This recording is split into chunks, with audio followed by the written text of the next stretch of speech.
In this video, we're going to be talking about my new favorite note-taking tool, and it is called Reflect.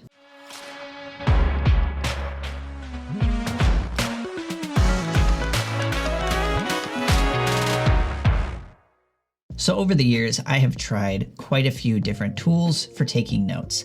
There have been a number of different apps. There have been just regular old pen and paper.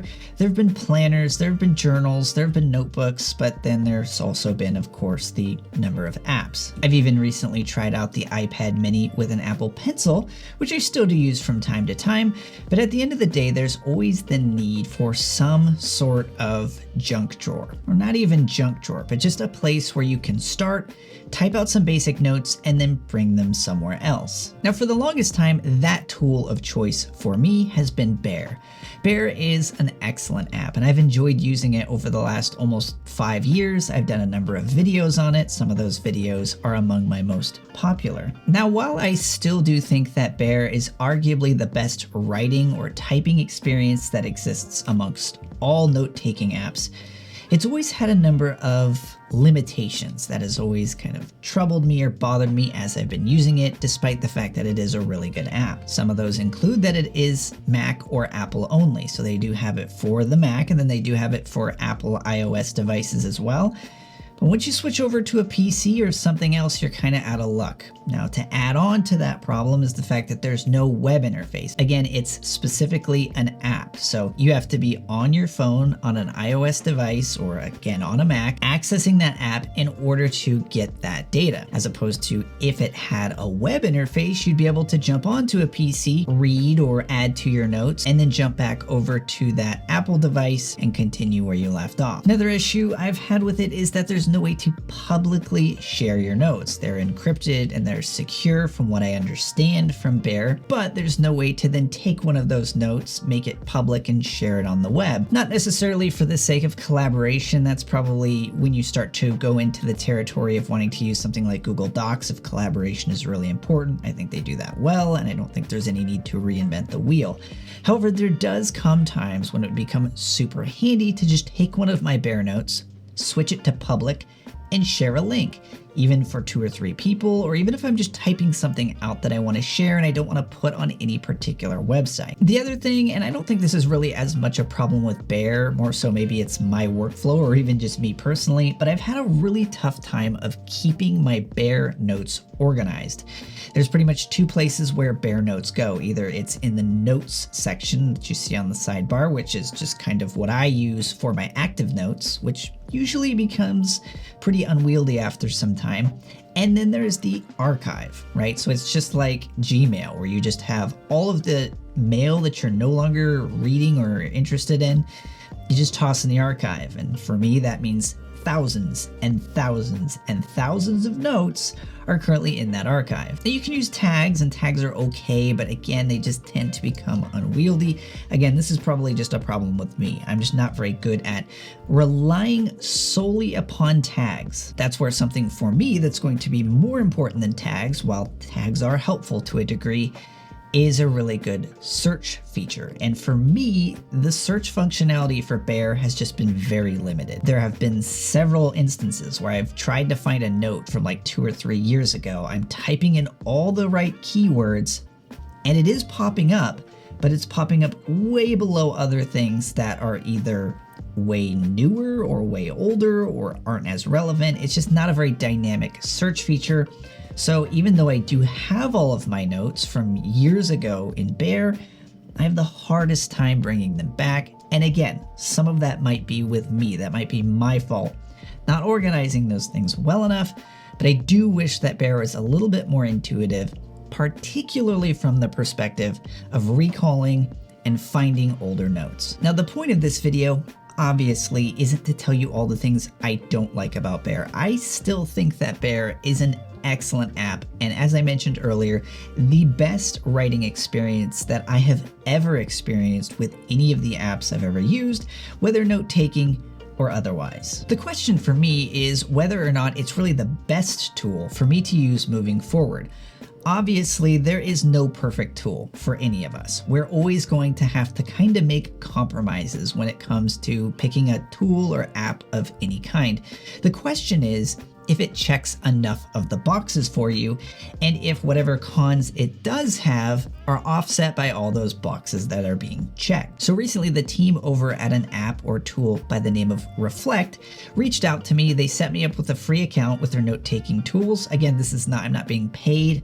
I'm not sponsored by them. They just set me up with a free account and are letting me give Reflect a try. So for the past month or so, I've been trying Reflect as my new core go-to note-taking tool, and I must say that it has completely changed the way that I am taking notes. But what I don't want to do is just tell you that I generally like it. Instead, what we're going to do is I'm going to walk you through some of my favorite features of Reflect that I have personally found as I've been using it for the past month or so. So what I should caution you with before we do jump into that tutorial is that this is not meant to be a full walkthrough tutorial that gives you step-by-step all the features that are included in Reflect. They've got a ton of resources on their own website.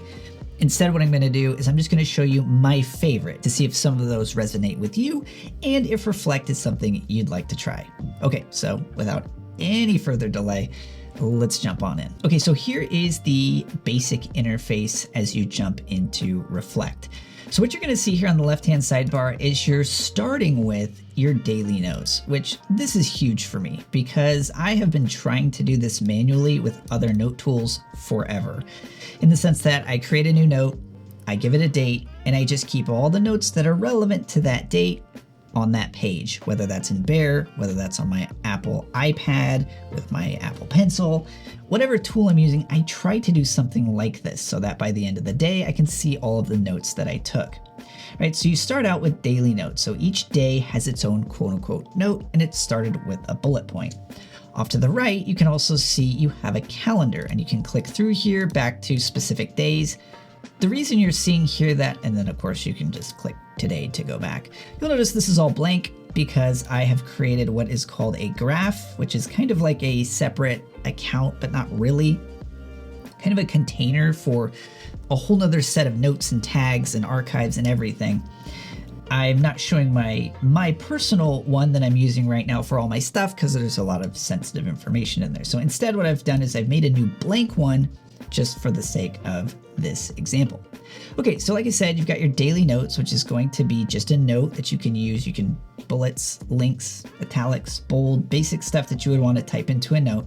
And then you have this area over here, which is called all notes. So this is going to be where you find everything. And they've got a few tags that they've already created for you. And then of course you can create your own tags. They also have a map view where you'll be able to see more of like a mind map way of viewing all of your notes that are interconnected one to another. I don't really use this all that much, but it is there if you want it. Okay, but let's dive a little bit into how I would actually use this or how I am using it on a daily basis. So the first thing here you'll notice is like, let's say you've got a meeting or something, or not even necessarily a meeting, but you're just going throughout your day and you've just got things that you're noting. So maybe, you know, after a meeting, somebody mentions that, you know, next week, you'll be traveling, maybe start a list of things to bring. So, you know, things like that. So it's just like really basic notes for things that you need to remember, or maybe even something that you need to do. Now, what I am not going to be using this for, even though you can, is you can make to-do lists in here, right? So you can convert these things to to-dos and then use this as a to-do list. I really do not like, personally, blending to-do lists with note-taking apps. The reason is because note-taking apps can get very messy very quickly, which is fine, that's what they're for. But if you've got something important that you need to remember to do, it's not a good idea to have a action item or a task or a to-do buried in a note that's somewhere within the confines of all these other notes you've been taking. I would highly recommend using an app that's designated to tasks and to-dos to keep them separate. This is for information storing, not for action. No, that's my personal opinion.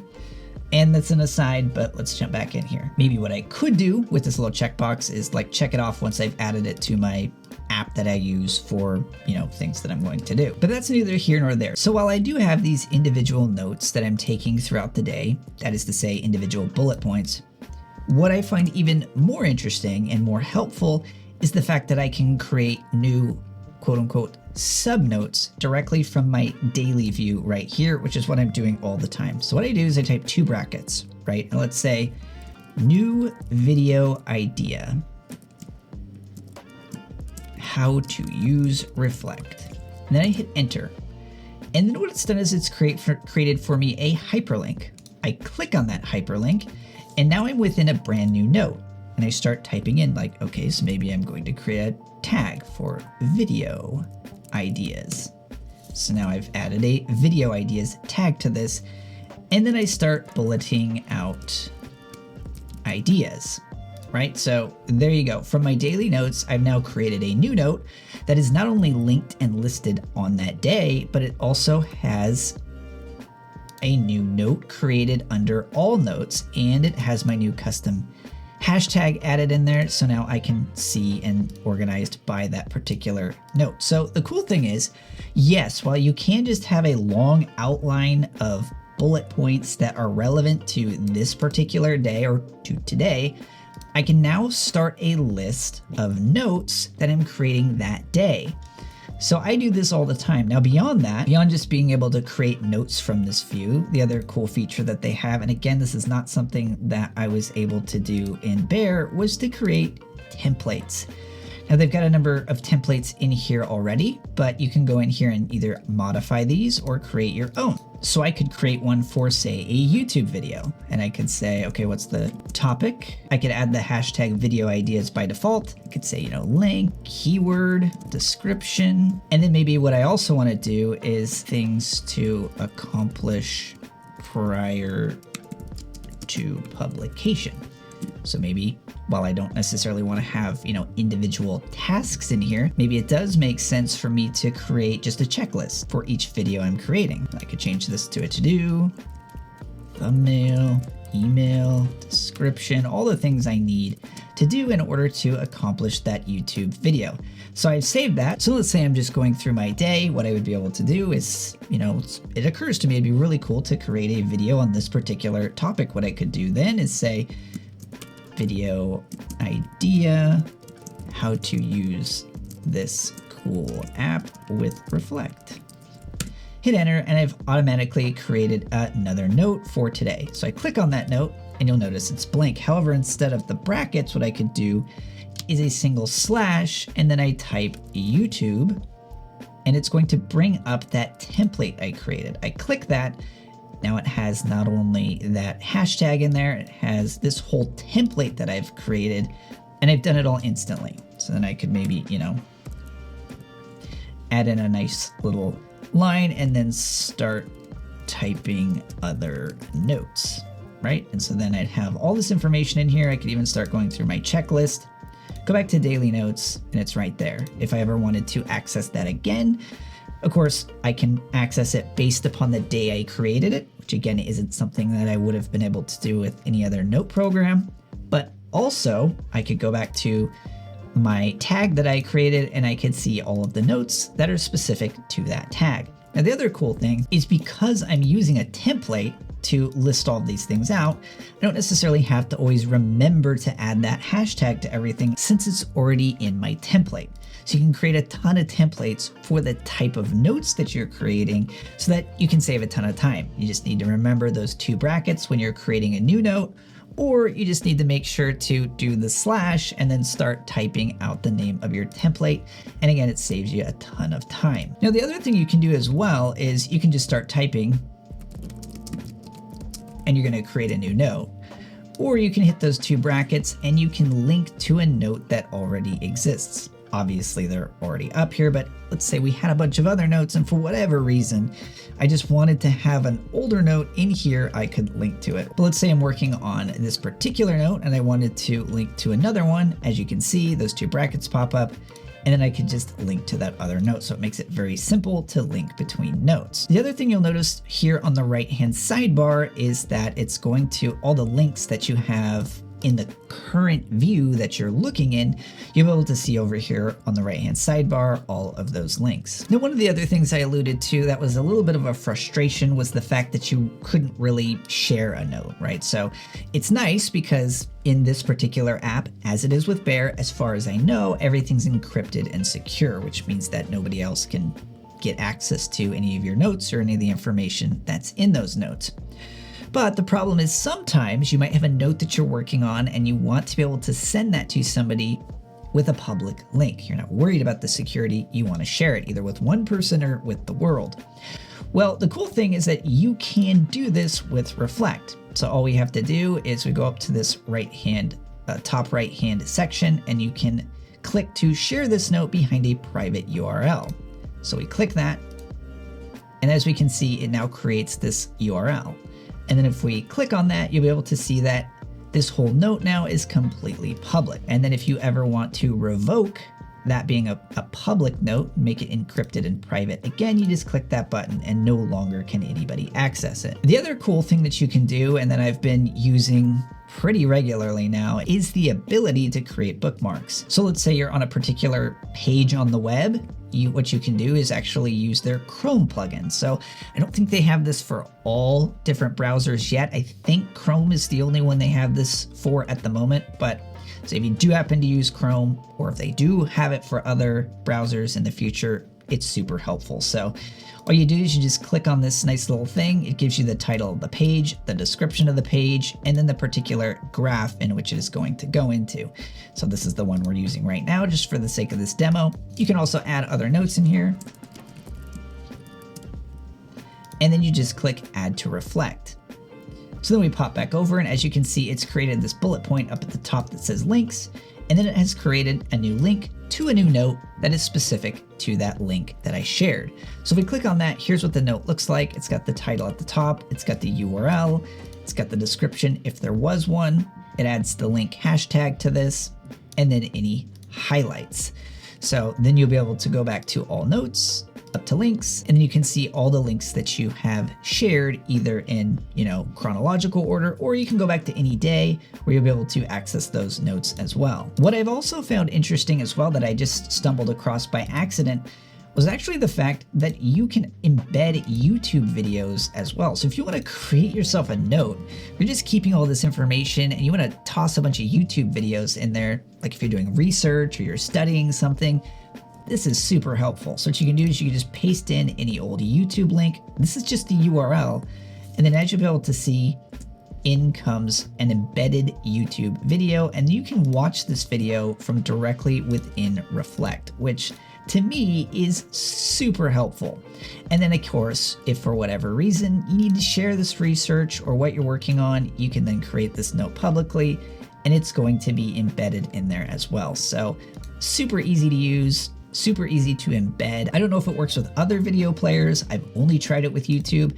It's possible it works with Vimeo, but super handy. So one other feature that I can't really show you with my current setup, but it's been super helpful as well, is the ability to connect Reflect to Google Calendar. And the reason why that's super helpful is that once you connect it to Google Calendar, it will list out all of the events of any one particular calendars. In Google Calendar, you can create a whole bunch of calendars, particularly perhaps your work calendar, which has all your meetings. So if you want to use Reflect for meeting notes, for example, what you can do is you can connect Google Calendar. I think they also connect with Microsoft as well with their calendar version, but for sure Google Calendar. And then what it will do is it will list out all of the meetings for today. So all the meetings you have today. Then on the right-hand sidebar, it will list out all those meetings. You click to add or create a new note based on that meeting, and then instantly it will be added to your today list with a brand new note for you to start taking notes for that meeting. So again, you don't have to go in and create a new note for every meeting. Instead, you just click a couple of buttons. They'll already be listed right there on the sidebar automatically for all of the meetings you have for that day. One of the other things that I find super helpful about Reflect is a couple of things that are built in to give you a little bit of peace of mind. And one of those things have to do with the fact that you can actually import notes from Markdown files, HTML files. I'm not going to be importing all my Bear notes, for example, I'll just keep those in Bear. I've got a ton of notes in Evernote, not exporting those anywhere. I'm just gonna go to those tools, use them as an archive to find all those old notes if I ever need them. But it's nice to know you can import from other tools if you want to. But even more importantly, and this is a deal breaker for me, if Reflect didn't have this, I wouldn't use it. And that is the ability to export your notes in a number of different formats. So if you want to, if you've been using Reflect for 3 or 4 months, and then you decide for whatever reason you don't like it, they provide you with the option to export. So you can go in here, export your notes in whatever version you want, and then you have access to all of your data. So you don't have to worry about it being held hostage if you stop paying for it, or if you don't want to use it anymore, you're not just out of luck. So that's pretty much it. I just wanted to share with you some of my favorite features that I've found so far as I've been using Reflect. Now, as I mentioned earlier, I am not sponsored. I'm not being paid to talk about Reflect at all. They just sent me a free subscription and told me I could try it out. And if I wanted to create a video about it, I could. So like I said, I've been super happy with the service so far. I'm gonna keep testing it out, keep trying it out with my workflow. And more than likely, I'll probably create some more videos in the future of how I'll be using Reflect in combination with other tools and other software that I use moving forward. Now, if you'd like to give Reflect a try, they do have a free trial. So what I'll do is I'll go ahead and leave a link in the description if you would like to give it a shot. So as always, if you found this video useful, be sure to hit that like button, subscribe if you haven't already, and I look forward to seeing you in the next one.